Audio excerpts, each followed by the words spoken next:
with Balanle Olukani. She is a popular television broadcaster and filmmaker, and she joins us now from Lagos. And thanks so much for joining us on what we can see has been a tumultuous couple of days in Nigeria. You know, what were you hoping from this election? And what do you think Nigerians ended up with here? We saw a glimpse, really, there of the chaos, of the confusion, and the fact that things are still so tense.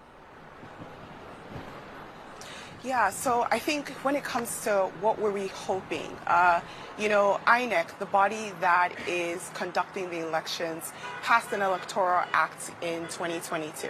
And pretty much the electoral act said that the results were going to be transmitted on their platform. So it was going to be an electronic transmission. Once the votes were done being correlated and counted at the polling units, right after then, they had a device that would allow them to capture the results from the polling unit, and it was going to be transmitted and uploaded directly onto a platform that every single Nigerian would have the opportunity to be able to see the results. That did not happen.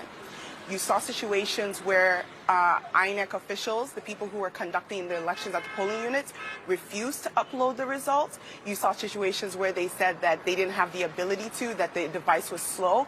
And even more so, the actual portal that has the results, up to now, up to 50% of the polling units results have not been uploaded.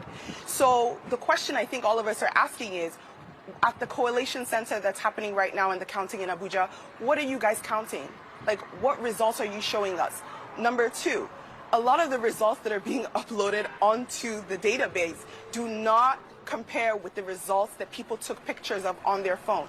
I think what people have to understand is that Nigerians didn't just vote and leave. They stayed at their polling units till 1, 2 a.m., 3 a.m. and counted those results with the INEC officials. So we all have proof of what actually happened at our polling units, and we have pictures of it, and we're seeing that it's not the same thing that they're telling us at the polling center, coalition center in Abuja. It feels like it's just basically they're lying to us right to our faces, and there seems to be no responsibility for that. This election is not just important, it is make or break for Nigeria. I can hear the emotion, obviously, and as you point out, this was supposed to be technology that was supposed to make things more transparent, not less so. I take your point. People are posting these results and the discrepancies all over social media. I've seen them for myself. Now, to give an example, where you are, you voiced particular concern about Lagos. You know, why? What did you see there that told you we're being lied to? Lagos State is, when you think about Lagos, Lagos is a metropolitan city. We all know the role and the power that social media has, especially in Lagos. A lot of people in Lagos are tired of the ruling party. A lot of people in Lagos also came out to vote. The numbers that they're telling us of people that came out to vote, it doesn't correlate with what really happened. A lot of people were disenfranchised. They were not able to vote because there were thugs that were sponsored to come and disrupt the polling units. We saw videos of people, thugs, coming to polling units, and the police officers did absolutely nothing. They did nothing. So to us, we're kind of asking ourselves, like, why are we not being allowed to vote? What is the reason? What are people so afraid of that's going to come out if Nigerians choose to say, okay, this is who I want to cast my vote for? At the end of the day, Nigeria is at the breaking point. And I think for every single Nigerian, especially young people, the voting population of the people that were registered, it's about 39% are youth. And those people came out to vote. You know, they came out to vote. The numbers are not correlating with what they said. Not only that, this afternoon, we actually had PDP, which is one of the opposition parties, and they didn't even win Lagos. They specifically said that the numbers that INEC presented does not correlate with with the amount of people that came. They have different numbers. Because what you guys need to understand is that at the end of the day, all the parties, they made sure that they were doing their own counts. Because we all knew that INEC was going to do something like this.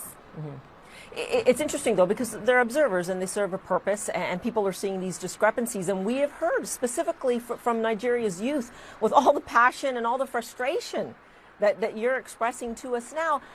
And What happens now, I have to ask you? This election has clearly fallen short so far, and yet you know that the Nigeria's Electoral Commission has already said, no way, we're not doing a redo here. As far as we're concerned, you know, they've rejected the claims from the opposition parties, saying, look, these elections have been fair. They've been fine. We will continue to tally the votes.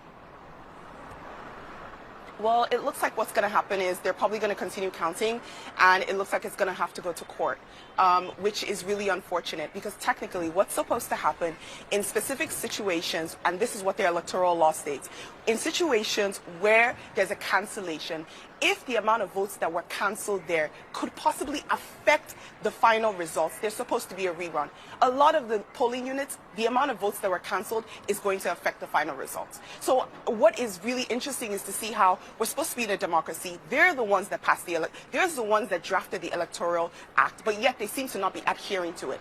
Just for the fact that the results have not been transmitted, and up till now they're still choosing not to, that alone in itself questionable, and it shows that INEC is not only they've been compromised, they're also not being transparent, and they have not conducted a free and fair election.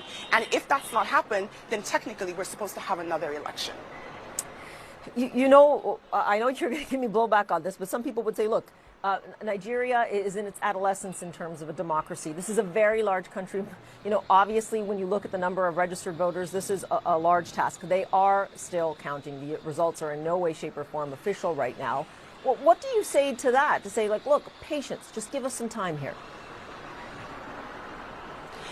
I think the issue is it's not really about patience. It's the fact that INEC has chosen not to communicate and address the issues. We have pictures that show that you have a piece of paper where results were recorded, and then after the results were recorded, someone took a pen and canceled those results out and put a new result, and you want us to accept it? That's the issue, is that, can you, INEC, explain that? So we're finding that the chairman is not communicating with us. You know, I think a lot of times when you think about the institutions of Nigeria, they're so used to just carrying on and doing whatever they want without accountability. But Nigerians have finally woken up to the point where we're saying, no, you must be accountable to us. We're a democracy. If you ask us to come out and vote, we cast our vote. We expect the results to reflect who we voted for, not who you've been paid to say is going to win. So there has to be accountability. If not, the INEC chairman needs to go ahead and step down and resign. If he's unable to do his duties based on what he's supposed to, it's the Independent Electoral Commission. It doesn't feel like they're being independent right now. And we see you and other people in Nigeria, the youth in particular, demanding their franchise from the Electoral Commission. You know, a lot of this is born of the unexpected results of Peter Obi, who I believe you support. He is the next generation, as it were, and yet it seems like a 70-year-old from the ruling party right now is in the lead. What do you think it will mean here if indeed there isn't that generational shift? And what is Nigeria's youth looking for in terms of this perhaps being more of a movement that will continue, not just for this election? The movement has already started. You know, you have to, when you think about where this came from NSARS, and this came from us finally demanding that we're treated as citizens of our country. And Nigerian youth are finally involved in politics. So it's not going to be going down. We're not going back, no matter what happens. In terms of, you know, the potential of having Bola Ahmed Tinubu as the president, I think a lot of Nigerian youth are worried about his health. We're worried about his ability to be able to rule Nigeria. We've been ruled by so many people who are much older, and they don't seem to be willing to accept or understand what it is that we need. But even more important, what we're looking for is a competent leader. Nigeria is at its breaking point. The amount of people that have exodus and left this country because it feels like it's unlivable. Everyone has said it. We don't have good roads. We don't have good light. We don't have healthcare. We don't have education. Last year, the average Nigerian youth spent 8 months at home because our schools were on strike, and it didn't seem like our government had any interest. So when we're saying we need a mindset of someone that's young, someone that's agile, someone that is going to listen to the Nigerian people, that is what we need. We need people who are accountable.